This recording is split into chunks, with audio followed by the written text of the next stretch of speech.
Hello, good morning, everyone. We're just going to give it a couple of minutes for anyone else to join as they need to, in case they're running a couple of minutes late. So just hang fire for a second, and we'll get going about 2 or 3 minutes past 10.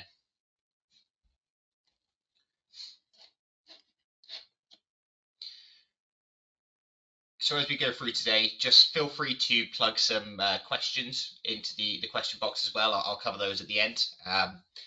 But in a nutshell, what we'll do today is basically just have a general intro to CashCalc. So I'm just going to touch on the client portal, the cash flow modeling, and some planning tools.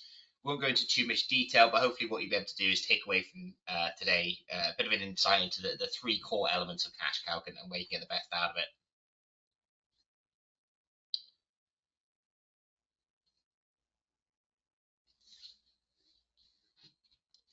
Awesome. Yeah, we've got some numbers coming in. And for those who've just joined, we'll be kicking off in a couple of minutes. Just let some other people join.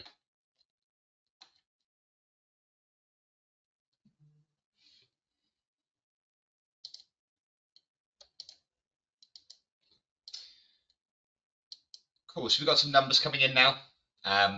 So here about 30. So yeah, we'll start cracking on. So hello everyone. So my name's Connor. I've been at CashCalc for about 4.5 years. It's before the FE acquisition, so quite long in the tooth. And effectively today we're just going to go through the three core elements of CashCalc. So that is digital onboarding, cash flow modeling, and some planning tools. We're just going to look at it from a sort of why to use rather than a how to use. We're going to look at how to get the best out of it. And as you're seeing on the screen at the moment, FE is a much wider company as well. So we've got two flagship products on the advisor side, which is CashCalc and Analytics. You may have heard there's some new updates coming. So we are actually integrating the two systems together, and I'll talk about that a little bit as we go through as well. Effectively, that will be creating a new platform called Nexus. So the idea is you've got CashCalc, which allow you to onboard the clients, integrate back office systems, run your cash flow modeling, and that will then feed into FE Analytics, where you can import portfolios, create future expected return rates for your savings pots. And then in the long term, we're looking to build some suitability reports from that. But again, I'll go into this as we sort of go through the talk. Excellent. So I popped open CashCalc. And let me just close this PowerPoint. Excellent. Cool. So CashCalc is the most popular cash flow system in the UK, and it's used by about 45% of the market, which is pretty impressive considering there's a lot of providers. Now, I think there's quite a few reasons for that, but one of the main ones is actually it's the simplest system out there to use, I think. Now, when you log in, there's pretty colors, there's nice things to look at. Important to note there is, of course, telephone support. So if you need to call through and have your questions answered, feel free to use that. But really, when you click on clients in CashCalc, you come through to your client bank. So it does what it says on the tin. Now, keep in mind, as you use this system, we'd recommend integrating one of 22 back office systems that we have integrations with. Now, some of the heavy hitters in there would be IO, Curo, Transact, Xplan, Wealthcraft, Planner, and a lot more besides them. So what I would recommend is if you do have an integrated back office system or not sure, ask us and then integrate. Now the benefit of that is when I add a new client, I can import their data from a back office system. Now a lot of the logic we like to use in here is that you want to avoid typing data as much as humanly possible.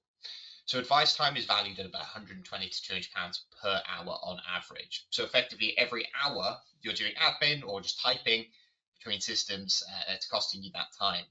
And the cost of that time that was lost in the UK last year was £80 million. So as such, I think integration is a huge component of that. If you can avoid typing their data initially, you'll see in a moment where that data can then flow ever onwards as well. Now, looking at Client Bank, there's a couple of cool features on here. So one of them I would think about is tags. So you can actually apply any tags you like to your clients. So this could be new client, old client, clients who wear funny hats, anything you want to delineate your client bank. Now, the benefit of this is once you've set your tags, you can actually filter by tags. So you could select a range of your clients who are relevant and then take mass actions through our digital portal, meaning you could send every client in your entire database a Happy New Year message on January 1st. You could also send them all a document, right? So if terms and conditions changed, you could fire across a document needing a digital agreement, and it would all arrive individually in their client portals, and they can all accept it individually. But of course, for you, it's a mass action. So you're probably looking at saving 2 or 3 days worth of admin just by selecting all and sending via the portal.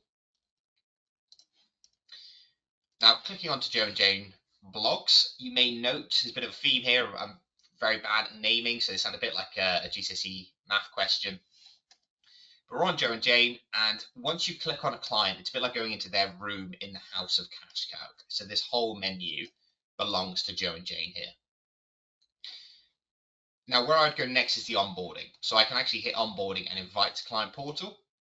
And this is split into 2 sections, which I affectionately think of as the boring bit and the fun bit. Now, the boring bit is literally sending an invite. Now, I can do that via hyperlink, or I can email via CashCalc. What that means is you'll be using this template email. Now, I've gone with a dark blue color scheme, and I've managed to shrink my logo a little bit, right? But you can choose your own color scheme, set your own logo. I mean, this is why marketing don't let me touch anything, for good reason. But the key thing with this invite is that it's AES 256 encrypted. Now, a lot of people are becoming more aware that emails are not secure in 2025. There's lots of people who are looking for their own encrypted services to protect their data. And for me, this makes your interaction with those clients much stickier because they're uploading stuff to you in a secure manner. And 1, it's protecting them. And 2, it's ensuring that they can rest assured that anything they place into that portal is secure. Next is 2-step verification. So you can just plug in a mobile number and a PIN code will be texted them on the first login, only once, so we're not spamming them, or you could actually just tell them yourself. Now that's the boring bit, that's the invite. The interesting bit then is where you save yourself, again, a heap of time. So, fact finds. Again, it's the most popular fact find in the UK, and I think the reason for that is 1, because it's 10 pages, and 2, because that 10-page fact find takes 12 to 18 minutes on average to complete if it was completely empty. Now, keep in mind, if you did have an integration with a back office system and you imported that data, or indeed just typed it in yourself before sending the fact find, it would pre-fill that fact find. So this would effectively be an exercise in updating by the client what you already know about them, rather than telling you everything fresh again. Now, in keeping with that logic, you could also use multiple templates. So you can customize this fact find with your own questions, sections, topics. And on top of that, you can actually then go in and switch sections on or off. So if you have potentially a grumpy client, right, and you think, I'd like to onboard them digitally, but I don't think they fill in all of the fact finds, snip it down. Say, here's 4 pages, maybe you have a meeting, and after that meeting, you say, actually, there's a few more pages that are relevant, and later on, you can send in the other sections. So this isn't a system on rails. You can really pick and choose the flow in your journey. And alongside the fact find, you'll also have the documents. Now, documents, you can upload any you like, right? So you might have 5 or 10 standard documents, and as you've uploaded them, you can then tick them on as they apply when onboarding clients. Now, in a moment, I'll log in as a client, so you actually see the client's perspective of this journey, but hopefully that's making sense so far. Again, keep firing questions into the question box as well, and I'll address at the end. Now, links I think of as a digital notice board. So effectively, you can put a link to anywhere you want on here, right? So if I was recommending a solicitor, as standard, I would say, well, here's a link to, ABC Law. Call this number and ask for James, for example. Alternatively, you might have your own ATRQ process and you wanted to wrap in a link to an external ATRQ. You could do that, or anything else you could think of. Now, next you have an ATRQ, right? So I mentioned some firms like to use their own. We also provide eValue's Attitude to Risk questionnaire, complimentary within CashCalc. Now, it's a 1 to 5 ATRQ, but it does have a 3D approach. So it's 1 to 5, short, medium, long. Now, I won't have a lot of time to get into the weeds of that today, but effectively it's a really sophisticated process in terms of as the client logs in, they've got their fact find. They can agree to their documents, follow any links, and complete an ATRQ. And if you are in a position where some of your clients might be asking about ethics in their investment, saying something like, I'm an ethical investor, and you could say, well, are you willing to sacrifice return? And they say no. Now, it doesn't mean they're not an ethical investor, but how do you score their degree of ethics in their investment and their requirement? And so for me, this is a nice feature because you can tick this on. They can complete the SIQ, the Sustainable Investment Questionnaire, and get a 1 to 5 light to dark green rating as well. Now, to step in as a client, I'm just going to jump into their client portal. So I can come in, I can log in. I can then click on my profile. And I won't go into the actual questionnaire. Anyone with a CashCalc trial account or an active account can just go in and look at the questions whenever you like. I've just got the output living here, so I've come out as a pretty boring 1 out of 5 and a 3 out of 5 in terms of ethics. But where I think this is an incredibly strong process is in part the fact find as mentioned. Now, it's a very clean, sophisticated fact find. You can plug in gross figures and it will work out the net figures. In a moment, you'll see where that corresponds to our 2 modelers. And I think expenses is a page that really ties it all together. So you can have the personality type as an end client where they want to sit down and work through every single product.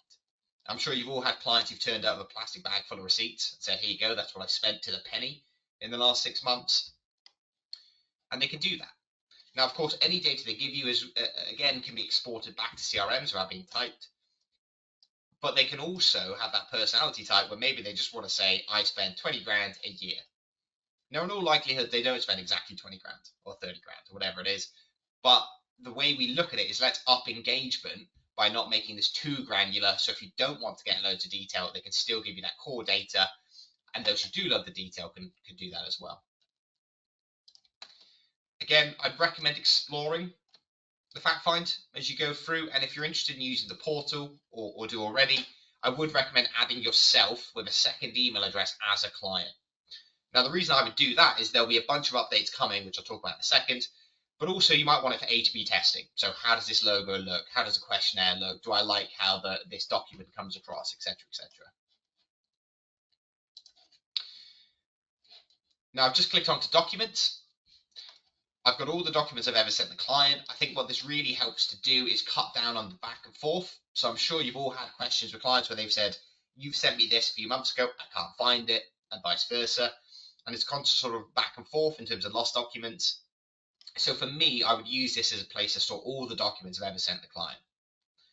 What I'm looking at the moment is a one-click document I've created in FE Analytics. So you can design these templates in FE Analytics, hit generate, and it's essentially a pen to review. But it's a really nice stand-in to illustrate the kind of documentation you may send to this portal.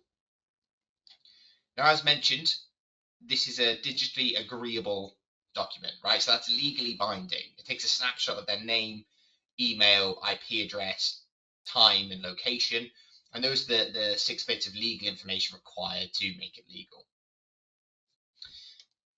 It's literally a tick box. And what this will do for anything internal that needs agreement, it will save you DocuSign costs as well.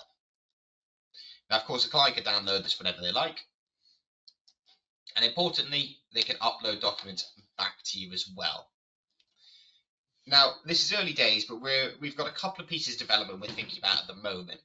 So one initial thought is that we may enhance this document storage. So that would allow clients to upload effectively any document they want, i.e. the pet's health insurance, the deed to the house, anything. And then they can choose if they share it with you. And again, the idea is to make this a much stickier process because they'll get used to using this portal as their own encrypted environment as part of their service with you. Now, another big piece of update we're looking at is actually the ability to export cash flows into here, and you can choose if they can edit their cash flows as well. So a couple of nice things coming. Then in terms of links, again, this is my digital notice board, so I can put any links to anywhere I want them to go. And keep in mind as well, there is a 2-way instant messaging functionality as well. So if you're sick of using WhatsApp to communicate with clients, you can absolutely use this instead. Now, there is actually a slightly different way of onboarding as well. And if I go to settings, this is available as client self-onboarding. Now, client self-onboarding will provide you this register link. But keep in mind, if you're on a trial period, this is only available post-trial on sign up. But what this will do is create a register page. Now, this is slightly different than the login page in that anyone can click on this link, plug in an email, plug in a password, and create their own account, filling in a fact find of the length you choose and any initial documents you choose, and they don't even need to speak to you first. So some firms will have a button on their website, and the button might say, become my client. And another button might say, log in as my client. And web developers can stick that on your site in a couple of minutes. Where I would think about using this link, one, I might put it in my email signature. So I might rename it to be Become Connor's Client. And anyone who clicks on that can then plug in some basic details, fill in a fact find. And what it does is two things. It tells me, are they actually interested? And it means when I then call them or speak to them, I've got the kind of boring stuff out of the way, and I can say, great, well, you've got a 300 grand pension that needs moving, and you want to talk about ISAs. How are you fixed for Thursday, for example? Now, another approach is you could fire this into a free QR code generator, right? So there's millions of these on the internet, and this is a nice bit of sort of soft value, but I can fire in here the link to create a QR code, and I could then copy that out, put that on business cards, put it on marketing material, put it on LinkedIn. And again, it's just a way of allowing clients to literally scan it on their phone, plug in some basic data, so it could be a 3-page fact find, and then it skips over all of that lag time and the barriers to entry of you actually gathering the data and having a meaningful interaction with that client. Right, so that was onboarding in circa 15 minutes. Again, I'll keep reminding you, but questions, chuck them in the question box. And now we're going back onto Joe and Jane, and we're actually going to get into cash flow, right? So the main course of today's webinar. Now, info is like the data hub of the system. So if I filled in a fact find, it would save to here. If a client did, the same. If you integrated, again, it lands in information, right? So all roads lead to Rome, all data leads to info in the system. Now, if I hit update a calculator, I then have a choice. So I'm sending out my data for this client, and I can send it to one of many locations. So the gross modeler will work out tax. So in the fact find, if Joe had said, I earn 100K, that would work out a 5.6 net a month. The 100K is going to land in the gross modeler, and the gross will work out the personal allowance, the basic, the higher, the additional. The 5.6 would land in the net. Now, which modeler you use is entirely up to you. Some advisors love the gross, some love the net. Broadly, the way I would look at it is that net is simpler, it's quicker, it's easier, because it's asking you less questions. Now, the majority of end clients are in pension drawdown, for example, and they're not going to be straying from basic rate of taxes, in which case you might as well just use the net because you can gross it up by 20%. If you do have a client who's earning 200 grand and 150 grand of dividends, gross is going to save you a lot of time. And interestingly, since we released the gross modeler a couple of years ago, 2.5 years ago, about 70% of models are done net and about 30% are done gross. And I think largely that represents the level of complexity within your client banks. So what I would say is often, if you're brand new to the system, net is a really good place to start. And after you've done a couple of them, the gross will be super easy to pick up. But again, really pick your poison, really. Choose whichever you like. So I'm going to go with the net today, just because I think it's slightly more visual. I'm going to give this a name of current situation, and then I'm literally just going to hit export. I'm just going to take my whole fact find and chuck it into the cash flow. Now, as you can see here, right, it's built me a cash flow, and I have pension A, pension B, an ISA, a GIA, and in the fact find, I've also said that Joe is retiring at 65.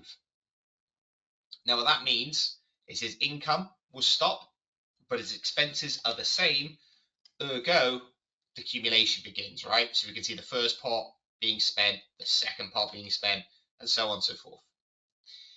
Now, the savings over time is the bird's eye view of the pots. So I think of it as almost like in Harry Potter, right? He goes into Gringotts, he looks at his giant pile of gold, right? We're looking at that giant pile of gold. Is it getting bigger or is it getting smaller? And that's where the money in and out comes in. So this is more like the mechanics, and that's the bird eye view. So the black line is expenses, Everything underneath expenses is being spent. And you can see the streams of income here, right? So we've got his wife's partial salary in year 1 ends. Then his salary goes on for a couple of years till 65, and then it stops, meaning this light green withdrawal kicks in, which is being used to cover his expenses by emptying the pot one by one. Now, you can change that automatic withdrawal order by going to the savings pots and moving the pots. So I can literally say, I want the pensions to be last. And now the system will say, well, I'll empty that, then this, so on, so on, so on. Now, by flipping that order, I've actually elongated the life of the liquid assets. Now, the key to CashCalc is to use these plus arrows, I think. So if you hit the plus arrow, I can copy this and I can call this an early retirement scenario. So what's different here for good old Jane and Joe? Well, I can move his retirement event to 63. So moving his retirement event will mean that any transaction linked to it, i.e. Joe's salary, will also move. So as you can see, Joe's retirement event is here, rather than a generic age of 63. And by doing this, we can actually then very simply compare and say to Joe, well, if you retired at 63, not 65, that means by the end of this forecast, you may have £41,000 of buying power left at the end, as opposed to 221. But if I'm Joe and thinking, you know what, I can actually walk out this office in a couple of months on my 63rd birthday, retire, that's a hugely rewarding and valuable conversation.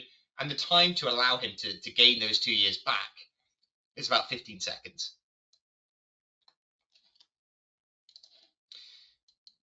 Now, moving on, you can also really simplify things in this situation, right? So I can hit the plus arrow.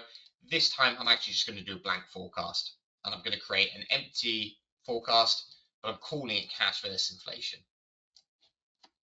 Now, this is a bit of a sad thing to admit, so no judgment, please, but this is actually my favorite cash flow. I know I shouldn't have a favorite cash flow, but there we are. Now, I'm going to add a savings pot. It's called cash, and this has been inherited from the client's dear old Aunt Betsy. Now, Aunt Betsy's a lovely lady. She has left the client £500,000, but of course she's British, right? So she's left it in a 1.5% interest account, because why wouldn't you? So there's our cash pot. On the left-hand side, I'm going back to assumptions, and I'm going to open up the inflation rate. Now, we've been coming down from a very high inflation environment, and as such, I'm going to use a 3.5% inflation rate, which, to be honest, is still pretty generous in the initial years. There's our 3.5. The next thing I want to consider is that they're going to spend some of their money. So they're going to start to spend $25,000 every year between the ages of 70 and 100, and that's their spending. Now, I would bet that if you ask most people in their 60s, could you make 500 grand last you and your partner for the rest of your life? They would say, absolutely. Sad truth is, probably not. Now, inflation is a huge cause of that. So, year 1, we've devalued by £8,000. Year 2, 18. Year 3, 27, and so on and so forth, right? Now, by the time they actually spend their money at 70, they've then devalued by £73,000 of buying power due to that inflation.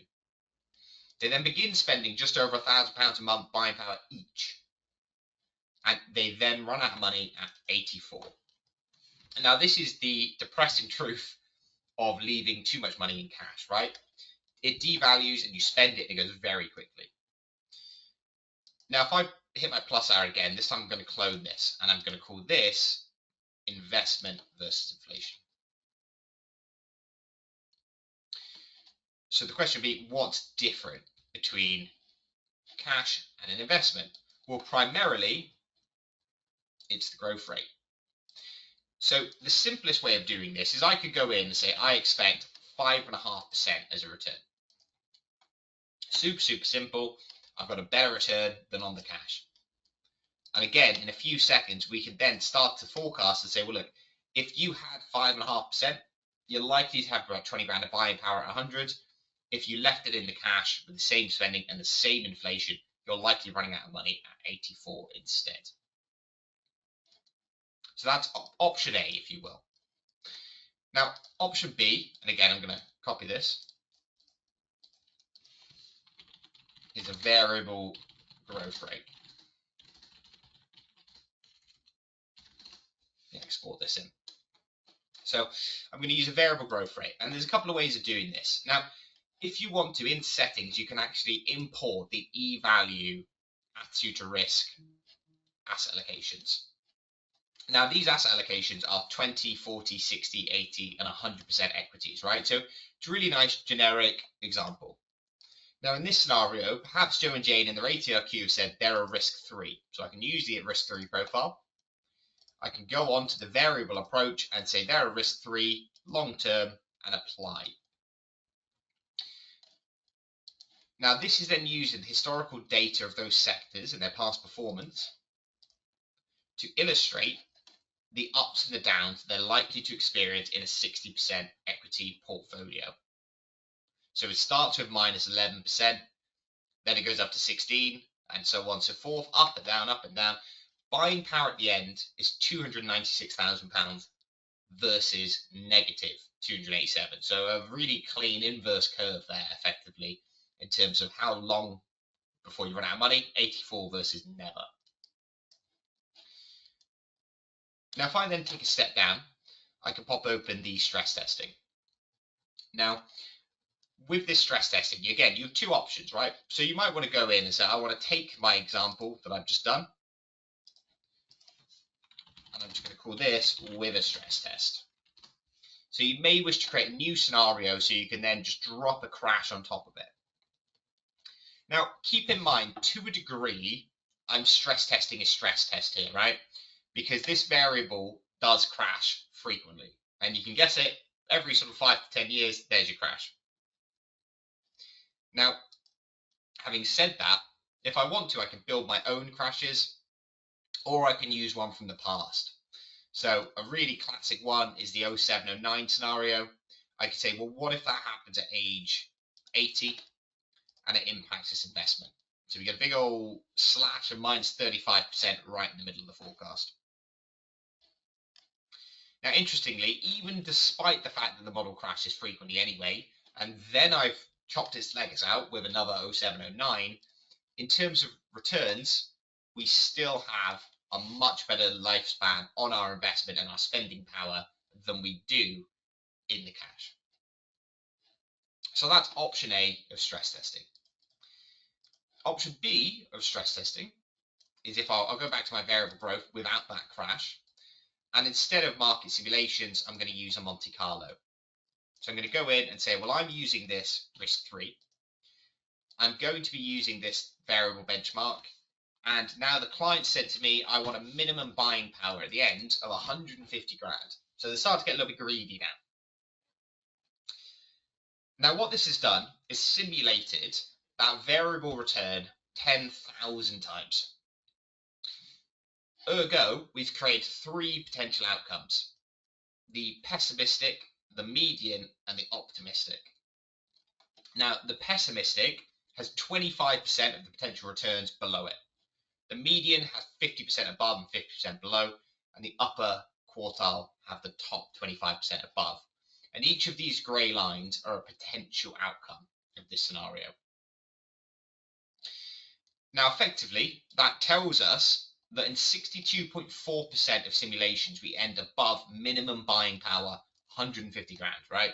So 6,240 of 10,000. The simpler way of looking at it is you have the worst scenario, you're probably just about running out of money at 100. Most likely, you finish where the cash flow projects. Best case scenario, you might even end up with the same or more than you began with, which is somewhat wild, especially considering you're using a 60% equity portfolio. Now, for me, the way I'd look at this in terms of logic is the higher the equity content, the wider these lines would be, but the further over this side of the graph, The lower the equity content, the closer they'll be, but the closer they are to the beginning of the graph, effectively. So run out earlier, less variability, run out later, wider variability in these two approaches. Now that, of course, will create its own little report as well. So that's worth bearing that in mind. You can go in, you can rip this off and fire it across to a client. Or you might, at this point, start to look into the yearly breakdown. Now I'm going back to my main scenario, but a lot of people miss this page where you can actually jump in and explore what happens in each and every year. Now, we've only got a few minutes left for our stop for questions, so I'm just going to take a quick sidestep into the gross modeler. So as you'll remember, I said there's the net and there's the gross. The net is quick, simple, and easy. The gross does more calculations. But again, I'm going to call this current duration, export it in, and hopefully now you've seen the net modeler, this won't look so intimidating, right? Same logic, very similar graph, same money in out, same over time. The difference, you've also got a taxes graph now, and this taxes graph will work out your national insurance plus your income tax. Other than that, in terms of logic, it's exactly the same. So I can copy this, and again, I'll create an early retirement scenario, and I'll just move Joe's retirement a couple of years earlier as well. Excellent. So we've got a bunch of questions to keep them coming in, if you got them. So again, stepping over to the timeline, I'm going to move good old Joe's retirement a little bit earlier, much as I did before. And again, I'm just going to move his salary to end earlier.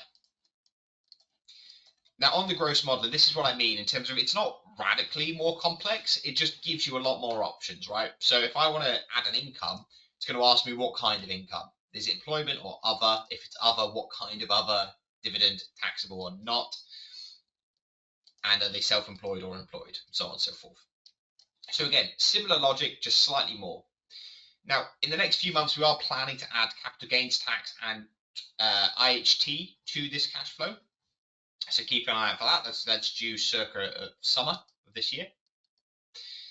And another big element of the gross modeler is when you jump into the yearly breakdown, you're getting a much deeper look at what's happening every year. And the reason for that is you can actually then skim along these titles, right? So money in, money out, and then everyone's favorite, the liquid assets, right? So liquid assets will give you a bit of an insight into what money's coming in, what the growth rate looks like on each of those pots, and so on and so forth. And you'll even get some insights as well if required, which will give them a little heads up about what's happening in the graph. Now, I'm just going to step out this one. Creating the report works the same in both modelers. Effectively, you just say create report, you choose which forecast you're including, and if you want any extra elements. So I'm just going to fire off a quick PDF here. And then keep in mind again, as we mentioned at the beginning, any of these graphs will be white labeled, and it will play each forecast out one after the other. Now you can actually expand any of these years if you require in your report.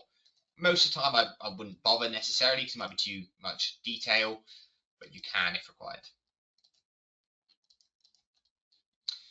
Now with 10 minutes left, I want to leave a little bit of time for questions. So the last thing I'll just talk about are the planning tools. And I think planning tools are worth their weight in gold. So to go back to the initial premise, I think the value in CashCalc is in three-part: digital onboarding, cash flow, planning tools. Now these planning tools are the reason we haven't put the extra taxes in the cash flow up until now, because we've got IHT, chargeable gains, capital gains, pension carry forward, or everyone's favourite, the pension forecast calculator. Now for me, I call this calculator the annoying question answerer, which is another reason marketing don't let me name things.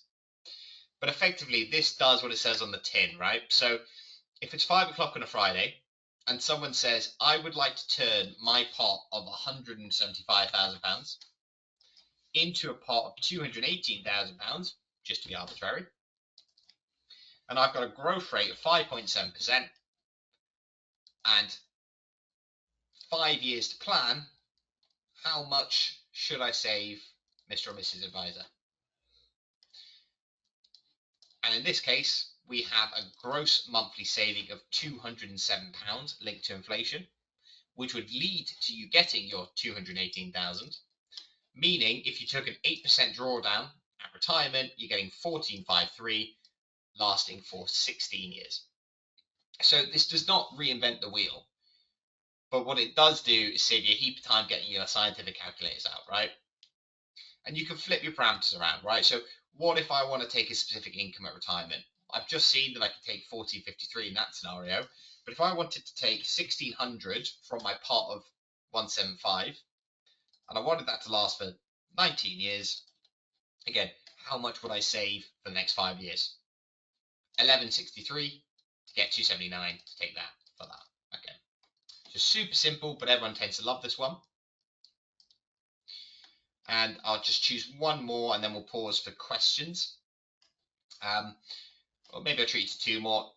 School fees I'm just going to jump into because I think it's very similar to the pension forecast calculator, but it's super handy. It's similar in that you can just choose parameters, right? So like little Jimmy with £1,000 going to school, and I need to hit a target fund size of 10 grand, right? How much should I save monthly? But the key with these modelers, these calculators, is you can then just create reports off the back of them. So not only will it work out all those tedious little questions, it will actually type everything up for you as well. As such. But I really would recommend, as you're using this system, to jump in and explore various calculators. IHT is a super popular one, and perhaps that's one we'll end on. So I'll open up the IHT calculator. And for me, this is a really nice way to have the conversation, right? So we've got Joe and we've got Jane. They are married. And on their assets, we can see all of their assets and we can edit them and choose what's the IHT planning now and what's your planning. Now, of course, most people are going to say, I want to leave it to the partner and kids. I just need you to tell me how to do it in a tax efficient manner, right? Now, in this scenario, you want to leave the residual estate. It's usually the default plan. Now, my plan is to put this as a pet beginning this year. And you can follow that process for each of these investments, right, or assets. You then have the liabilities, so your mortgage, for example, just a minus sign on the equation. And then on the IHT position, you've got to pay on first death and to pay on second death before their advice, and in which case they're liable for £95,000. After the advice, as you can see, liable for nothing because of our planning. You've got an asset breakdown, and you can hit create report, which will just play all of those bits of info out in front of each other as such. And then you've got before your advice, I asked you to pay 95 grand. And after your advice, I asked you to pay 0. So value advice in this scenario, 95 grand, effectively. Lovely. Right, so I'm going to pause there. Hopefully that was a nice intro to the 3 core elements of CashCalc, and I'm just going to start answering some of these questions now as we go through. Excellent. Cool. Now, what I'll do, as I'm doing this, I'm just going to pop the PowerPoint back open. And the reason I'm doing this is because if you're interested in FE Analytics, as alluded to, we are bringing in a host of integrations, such as importing portfolios to create expected future returns, and a bunch of other suitability reports we'll be creating in the future. Scan here. If you want to follow me on LinkedIn, where you'll see regular posts and updates, and you can drop me a message directly if you need to, scan here as well, and you can add me on LinkedIn. Excellent. Right. Cool. So the first question is, do you have any plans to add DocuSign into the portal? So yes and no. I mean, it's something we'd like to do, but effectively the way we tend to look at it is that you can circumvent from 60-70% of DocuSign fees by doing anything internal via our digital agreement. Having said that, it'd be nice to get DocuSign in there, but it's really a matter of priority, right? So will we get a chance to do it? Maybe, like we'd like to, but we'd sort of have to see. The way I would use it is I would add DocuSign as a link in that portal. So on my digital notice board, I put the DocuSign link as required. So they log into one room with their fact find, with their documents, etc., etc. Then they can click on their DocuSign link in the same place and complete it there. It's difficult because the providers have no reason to not accept another digital signature apart from they just know DocuSign better. So we're kind of waiting for the thought process in the industry to catch up. Cool. Cool. And then just another one from Steve. Basically, he was just asking about the open work arrangement. And yes, Steve, reach out to the team and we'll get it organized for you. Cool. And then someone's just asking, how do you get into the pension forecast section? So effectively, when you click on any client, on their menu at the top, there'll be a page which is just called tools, and each client has their own set of tools effectively. And yes, okay, so what's the most convenient way to show this data to a client in a meeting? So I think the most effective way is whatever you feel comfortable with. So I've known a lot of firms who would just create reports, print off the reports, do it sort of the standard way. You go to a meeting, here's your report, and we'll read through it together. I've known a lot of other firms who will open up their laptop and sort of live demo, or some who would maybe build the cash flow, build a few scenarios, and then simply work through the scenarios rather than sort of dynamically cash flow.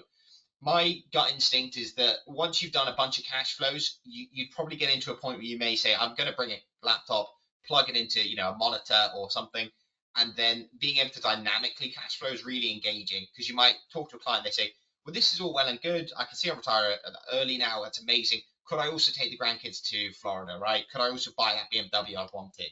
And you can chuck them in and say yes or no or whatever it might be. So in terms of state pension, that's another question. So how do you include state pension? On your incomes page, there's a blue quick add button, and you can click that and it will literally just say quick add state pension, and it will update with today's value state pension. Cool. And then another question was, if I want to run a cash flow on a single pot, do I need to enter the entire fact find? Hopefully, as you saw with the cash versus inflation example, you don't. You're very welcome to choose a single pot and some other figures. And again, I think there's nothing wrong with really simple cash flows. Here's a pension, it draws down at X, lasts for Y. Nothing wrong with that at all.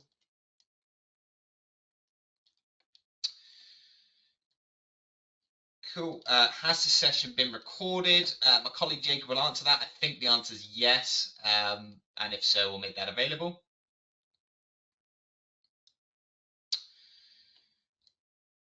Cool. And yeah, we have had a recording. Yeah, perfect. Thank you, Jacob. So, yeah, recorded is available. And next question is, will the cash flow take other currency rates into account? So we don't have a dynamic currency calculation, right? So you can't say this pot's in this pot's in sterling, this one's in euros. What's the equivalent value?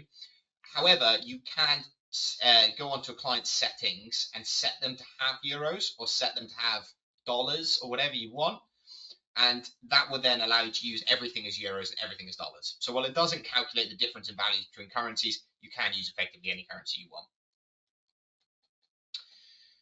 Cool. And can the portal option be skipped and straight to a cash flow? Yes, absolutely, it can do. You can completely ignore the portal. There's nothing wrong with doing that. The only thing I would say is just make sure whatever digital process you're following is working for you, and you've got ours if not. But you can go straight into a fact find and tab in the data, or straight into a cash flow and tab that in as well. Cool. Another good question about, can there be subfolders to store documents in for a client? That's part of what we're thinking about with this new update to the portal. So we're looking about one, enhanced document storage in terms of they choose what they share or don't share. And that will also include a reworking of how the portal holds documents as subtitles and all these other things. Cool. So, and in terms of another question is how do we send more ad hoc documents, right? So if I wanted to send a document that isn't part of my disclosure documents, effectively all you would do is when you click onto a client, they've got their tab in that menu at the top, and it says documents. So you could literally send any document as and when you like. So it could be literally anything. Click, send, jobs are good, basically. And can I make the display bigger? I'm sorry, I completely missed that. So I think we missed the boat on that one. But hopefully in the recording, you can pop that open and zoom in as and when required. Right, so that's us, ladies and gents. Cool. So I hope you've enjoyed it. And yeah, as mentioned, add me on LinkedIn. Give us a shout if you need anything. Cool. And enjoy the rest of your days.